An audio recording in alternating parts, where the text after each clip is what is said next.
Hey everybody, what you're looking at is a zipper haul. This is from Zipper Stop. They have their own site and they're on Etsy. This was part of their moving sale on Etsy where they sent a box, I think 4 pounds of zippers for I think $13 plus shipping. So I think I paid $23 for all these zippers except for the ones in the Ziploc bags. Those I got elsewhere. But that's not the purpose of this video. That deal is while supplies last, so you might be watching this video and that deal is no longer valid, so no point in having a video about that. The reason I'm doing this video is because I thought this was a perfect opportunity to talk to you about zippers.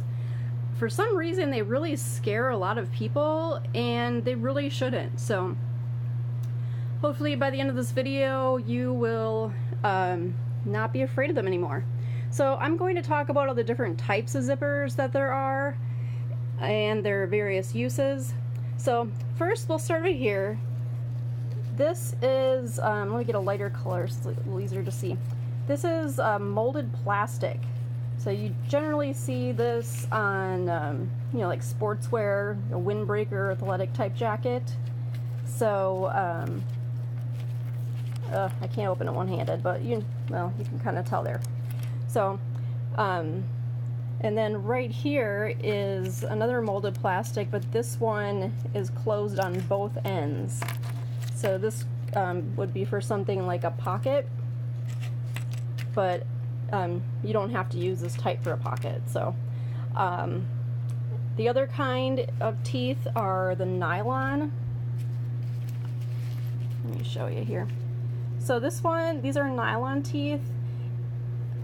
This is probably the most common type of zipper. The advantage to this is that you can usually sew over these teeth without breaking your needle. So that's a great thing, and they're very durable.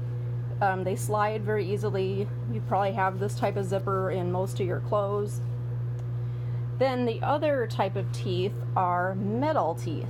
So I've got quite a range here. Got this mammoth one right here. Not sure what I'll use these for, but yeah, they range in sizes and colors. They come in all different metal tones, and then some have these cool pulls. I like this one a lot. I'm gonna make a bag with that. And then we have invisible. These are made with nylon teeth as well, but this is the front, and as you can see, well, you can't see, it's an invisible zipper. The teeth are not visible. So this whole tape, when applied in a garment, would not be seen at all. The only thing that's visible is the pull. So really you can use any color of zipper you want, and you could just paint this pull to match the garment. So you generally see these in higher quality garments because they are a little bit trickier to install. They're not difficult, but it's just kind of a pain if you're not used to it. But the end result is definitely worth it. So you can see all the different lengths of zippers that we have here. We have these, this is probably a 5-incher. And then in this pile over here, I've got one that measured 70 inches. The longest I've seen has been 120 inches. That would be for something like a sleeping bag or a tent. However, as you can see right here, you can actually buy zippers by the yard. So it's one long zipper and then the pulls are separate. So you can see right here. And these are a kind of zipper that, I don't know if they just came out or they just got really popular, but see how they kind of look like metal, but they're actually nylon. So a lot of people like the look of metal zippers, especially in certain applications like bags and stuff, but they're a little trickier to work with because if you sew over one of these and your needle hits it, your needle is going to break and that could potentially damage your machine. So those are kind of the best of both worlds. So anyhow, so yeah, there's so many different lengths of zippers. There's different widths as well. So if you have a pattern that's calling for either a dress zipper or a number 3 zipper, that's what this is. This is the most common. If you go to your local big box craft store, this is most of the zippers they have are going to be this type.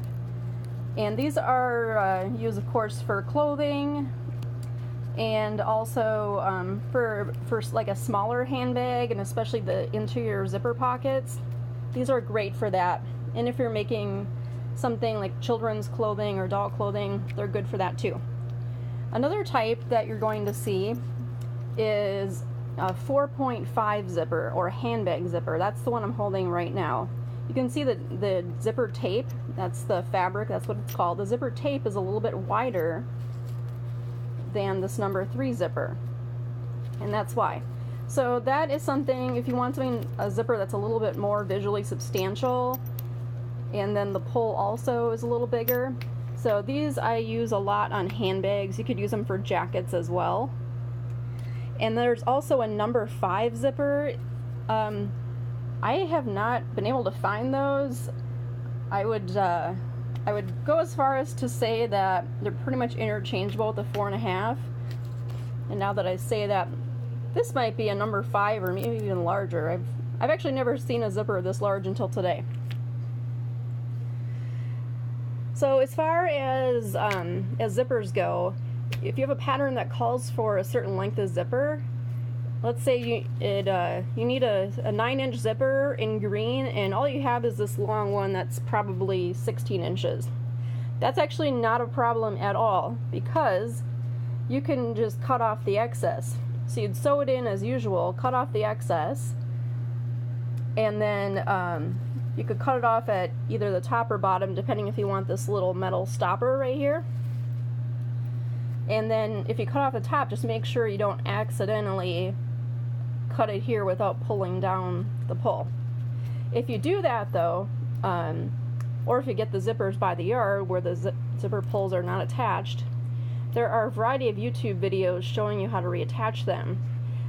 The one that seems to be the easiest is the fork method.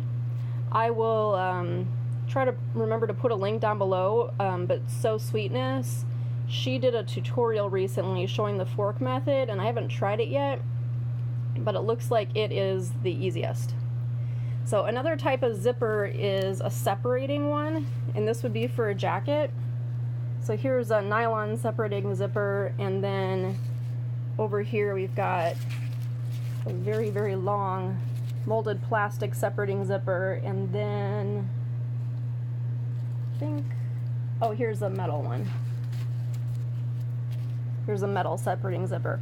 So this kind, if you want to shorten it, you would shorten it from the top, since this is very important. When you separate the zipper, you need this here to keep the pull on, because you don't want to have to reattach the pull every time you zip your jacket. That'd be kind of a pain. So instead, you would just do your shortening at the top. And technically, if you wanted to use this type of zipper in an application that didn't require it to separate, you could, and just use something that's longer, so then you can just cut this whole separating end off altogether. So you can see it's very, very flexible as far as length. So let's say that you want to supply a zippers on hand, and you not sure what size to get. What you can do is just get zippers that are slightly longer than what you need, or maybe the longest zipper for the type of projects that you do, and you can just cut them down. And then also what I've seen people do is, if they have a zipper that is really long, you can actually buy pulls separately.